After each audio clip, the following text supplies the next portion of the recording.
Hello, mayong udto. Lunch time na. Ang amon gali nga sudan is paborito nga bangus kag laswa nga may colitis kag talong nga ginsahugan ka pinirito nga bangus. Ayan. Ayan. Si Madam gusto niya ang may sawsawan na bangus. Ayan.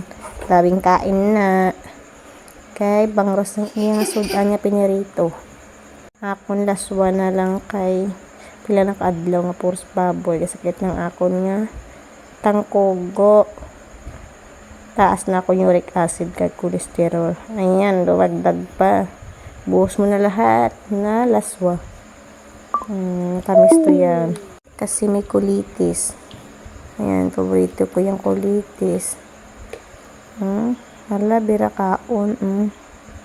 Hindi pa yan nakapaligo. Kakaluto. Tapos nagluto. Kaya umalis-ulis ako. Kasi galuto ako sa lumpia. Habang kumakain, nagluto. O, balik ulit. Kain ulit. Ayan. Napadami yung kaon ko dyan. Kasi yung laswa. Matamis ang colitis. Sige, paspas. Ayan.